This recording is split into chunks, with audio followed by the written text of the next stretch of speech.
Hi hello welcome to Kiran TV news. Pawan Kalyan garu ఏది చేసినా సరే చాలా గొప్పగా ఉంటాయి. అది ఎంత గొప్పగా ఉంటాయి అంటే అది ఈ రోజు మనకు తెలియదు, కానీ రేపటి తరాలకి దాని విలువ చాలా అద్భుతంగా కనిపిస్తుంది. ఏంటి మన కోసం ఎప్పుడూ ఇంత దూరమైనటువంటి ఆలోచన చేశారా అనిపించేలా ఉంటుంది. అదే ఈరోజు పవన్ కళ్యాణ్ గారి కార్యక్రమాలు మనం చూడొచ్చు. ఏదైనా సరే చిటికలో చేసేస్తున్నారని అనుకుంటాం, కానీ బట్ ఆ చిటికలో కాకుండా శాశ్వత పరిష్కారానికి పవన్ కళ్యాణ్ గారు త్వరగా చేసేటువంటి పని కూడా చేస్తూ ఉంటారు. వచ్చినటువంటి 18 నెలల్లోనే 77 సంవత్సరాల్లో, అంటే మనకు స్వతంత్రం వచ్చిన తర్వాత ఇన్ని సంవత్సరాల్లో చేయలేనటువంటి కార్యక్రమాలు కేవలం 18 నెలల్లో ఎన్నో అద్భుతమైనటువంటి రోడ్లు, గోకులాలు, డ్రైనేజీలు, శాశ్వత పరిష్కారానికి అనేక సమస్యలకు ఆయన పరిష్కారం చూపించినటువంటి వ్యక్తి.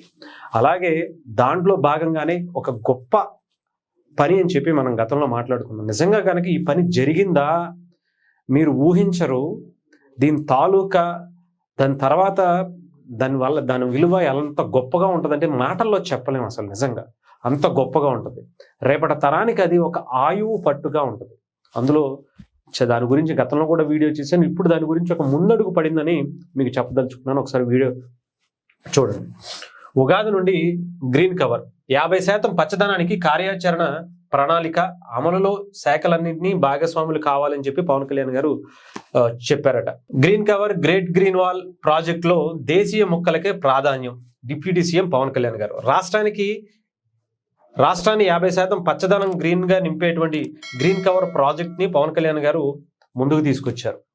ఏదైతే గ్రేట్ గ్రీన్ వాల్ అని చెప్పి మనం మాట్లాడుకున్నామో, తీర ప్రాంతానికి సంబంధించి ఏవైతే మొక్కలు నాటితే అటు ఏదైతే సముద్ర కోతకు గురవుతున్నటువంటి ఆ ప్రాంతాలని, అలాగే అక్కడ ఉండేటువంటి విపత్తులు వచ్చేటువంటి ఆ మనుషుల్ని కూడా కాపాడేందుకు ఎలాంటి మొక్కలు నాటితే బాగుంటుంది, గతంలో ఎలాంటి ఉండేవి, ఇప్పుడు అలాంటివి మళ్ళీ మనం ఎందుకు నాటకూడదు, రేపటి తరాలకు కావచ్చు, ఇప్పుడు ఉండేటువంటి అన్ని గ్రామాలకు, అన్ని ప్రజలకు, అందరికీ కూడా ఇది అందుబాటులోకి తీసుకురావాలని పవన్ కళ్యాణ్ గారు చూశారు.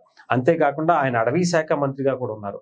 రాష్ట్రం మొత్తం కూడా గ్రీన్ కవర్ లాగా ఉండాలి, గ్రీనరీ ఎక్కువ శాతం పెరగాలి, అది కూడా 50% పచ్చదనం ఆంధ్రప్రదేశ్లో కల్పించాలి అని చెప్పేసి పవన్ కళ్యాణ్ గారు సంకల్పంగా తీసుకున్నారు.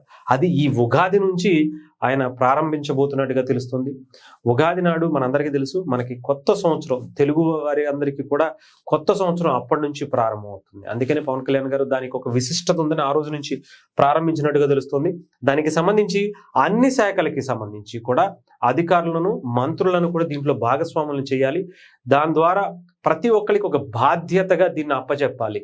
గతంలో చాలా మంది ట్రై చేశారు, కొంతమంది కొంచెం మెరుగు స్థాయిలో వరకే తీసుకువెళ్ళారు, కానీ ఇంకా అంతకు మించి తీసుకువెళ్ళలేకపోయారు. అటు అధికారులు కావచ్చు, లేదా మంత్రులు కావచ్చు, అంత బలంగా దీని మీద త్రికరణ శుద్ధితో పనిచేసేటువంటి వ్యక్తులు కనిపించలేదని చెప్పాలి.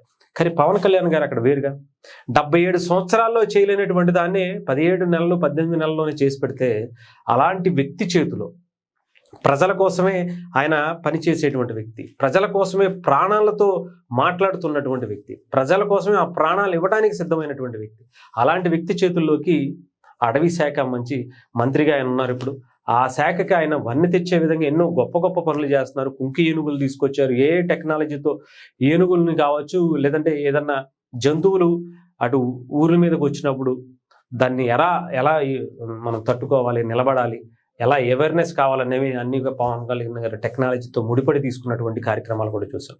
అలాగే ఆ శాఖకి సంబంధించినటువంటి అధికారులందరినీ కూడా పవన్ కళ్యాణ్ గారు ఎంత హుందాగా చూసుకుంటున్నారో, ఎంత నిజాయితీని వాళ్ళను నింపుతున్నారు అనేది కూడా మనం చూసుకున్నాం.